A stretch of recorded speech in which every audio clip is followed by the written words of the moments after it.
सन 1600 ईस्वी में लंदन के चंद ताजिरों ने ईस्ट इंडिया कंपनी बनाई और मलिका एलिजाबेथ अव्वल से दरख्वास्त की कि उन्हें बरसगीर से तिजारत करने की इजाजत दी जाए। बाद के जमाने में शाहजहां, औरंगजेब, शाह आलम, बंगाल के सूबेदार शाइस्ता खां और शहंशाह फर्रुखसियर ने ईस्ट इंडिया कंपनी को मजीद तिजारती रियायतें दी और उनकी दरिया दिली का अंग्रेज ताजिरों ने खूब नाजायज फायदा उठाया। और ताजिरों ने अब खुलकर हमलावरों का रूप इख्तियार कर लिया है। सिंध के मीरों ने अंग्रेजों को जंग का कोई मौका नहीं दिया, मगर वो तो सारे बर्रे सगीर पर कब्जा करने के लिए तुले बैठे हैं। बगैर किसी हीले बहाने के वो सिंध पर हमलावर होते हैं। फैसला कुन लड़ाई मियानी में सन 1843 में होती है और सर चार्ल्स नेपियर की फतेह होती है। सिंध पर भी अंग्रेजों का कब्जा हो जाता है। कश्मीर भी अंग्रेजों के हाथ आ जाता है, जिसे वो 75 लाख रुपए के एवज राजा गुलाब सिंह को बेच देते हैं। अब अवध को छोड़कर सारे बर्रे सगीर पर अंग्रेजों का कब्जा है। सारा बर्रे सगीर अमलन इनके कब्जे में आ चुका है। अंग्रेजों का जुल्म जौर रंग लाता है और यकायक दबे हुए जज्बात भड़क उठते हैं। 10 मई 1857 को मेरठ में कंपनी की फौज के मुसलमान और हिंदू सिपाही अलम बगावत बुलंद कर देते हैं। जंग आजादी की रहनुमाई में मुसलमान आगे आगे रहे हैं, इसलिए अंग्रेजों के बहीमाना और दरिंदा सिफत इंतकाम का वही सबसे ज्यादा निशाना बनते हैं। कई शहर तबाह और बर्बाद कर दिए जाते हैं, बस्तियों की बस्तियां नेस्त व नाबूद हो जाती हैं और चौराहों पर लाशें लटकती नजर आती हैं। तारीख इस जुल्म और दरिंदगी की बहुत कम मिसाल दे सकती है। मुगल हुकूमत का ज़वाल और खात्मा तारीख का एक इबरतनाक सबक है। 1857 के बाद से मातूब हैं, मगर हिंदू हर मामले में अंग्रेजों से ताउन करते हैं। तालीम, सरकारी मुलाजमती, तिजारती और दूसरी सहूलतें उनके लिए आम हो जाती हैं। मुसलमान तालीमी, समाजी और इक्तिसादी हैसियत से पिछड़ जाते हैं। उन्होंने हर मामले में अंग्रेजों से कतई ताल्लुक कर रखा है।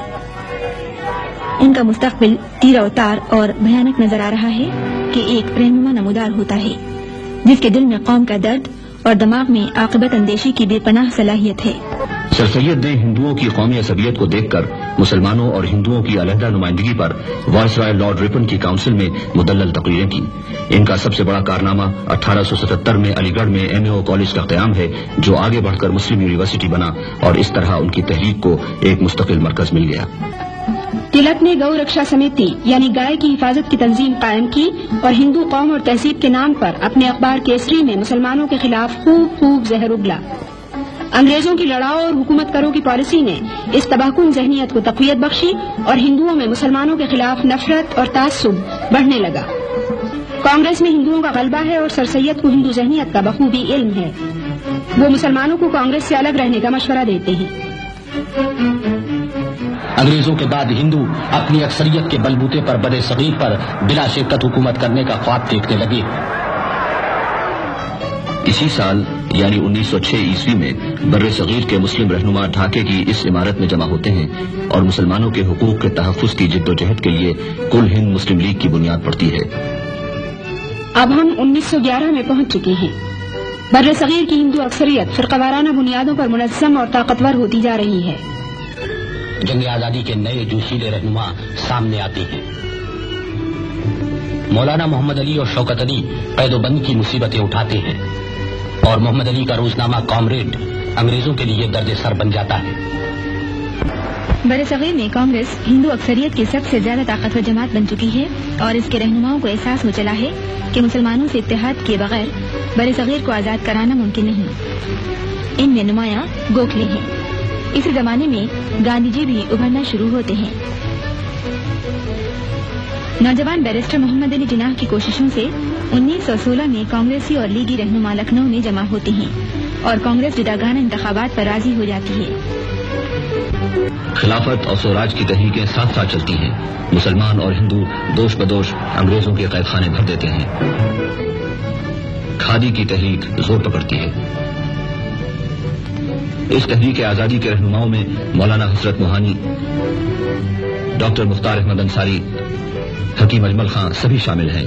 बंगाल में काजी नजरुल इस्लाम की नज़में आग लगा रही हैं। تحریک اپنے شباب پر ہے کہ تشدد کے ایک واقعے سے ناراض ہو کر گاندھی جی اسے ختم کر دیتے ہیں. سارے کیے کرائے پہ پانی پھر جاتا ہے. انگریزوں کی حکومت کے اکھڑتے ہوئے قدم پھر جم جاتے ہیں.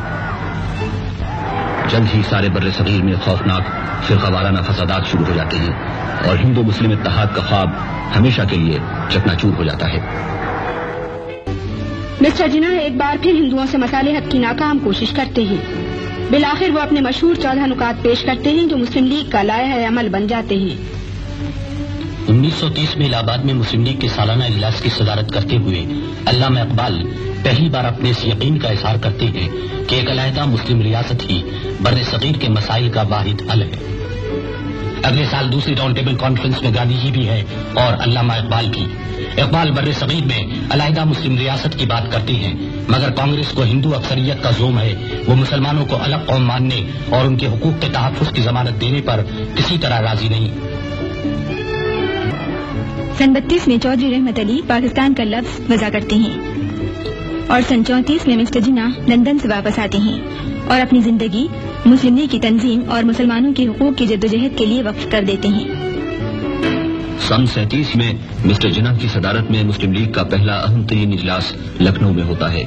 اس اجلاس میں لیگ مکمل آزادی کو اپنا نصب العین قرار دیتی ہے اور مسلم عوام کی سب سے بڑی نمائندہ جماعت بن جاتی ہے.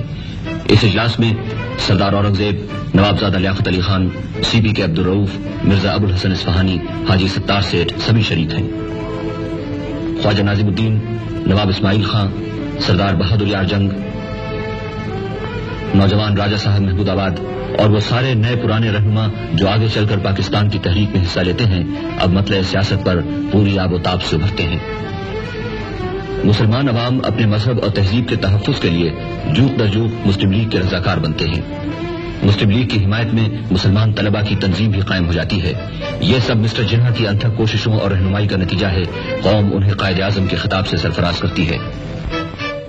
اب 1940 عیسوی ہے اور ہم آپ کو لاہور لیے چلتی ہیں جہاں مسلم لیگ کا وہ تاریخی اجلاس ہو رہا ہے جس میں قرارداد پاکستان منظور کی گئی. قائد اعظم اپنے خطبہ صدارت میں اس حقیقت کا اظہار کرتے ہیں کہ 1200 سال ایک ساتھ رہنے کے باوجود ہندو مسلمان ایک نہیں ہو سکے. ہر اعتبار سے ہندو اور مسلمان دو الگ قومیں ہیں. 23 مارچ کو قرارداد پاکستان شیر بنگال فضل الحق پیش کرتے ہیں اور چودھری قلیق الزماں اس کی تائید کرتے ہیں. بر صغیر کے مسلمانوں کے 1 لاکھ سے زائد نمائندے متفقہ طور پر اسے منظور کرتے ہیں.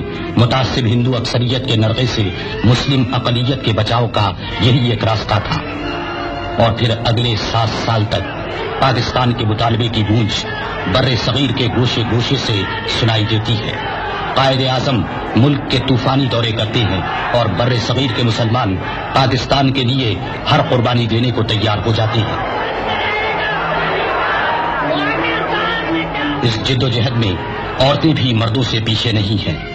خواتین رہنماؤں میں بیگم شاہ نواز، بیگم لیاقت علی خان، بیگم عبداللہ ہارون، بیگم ہدایت اللہ، بیگم شمس النہار محمود، بیگم شائستہ اکرام اللہ آگے آگے ہیں.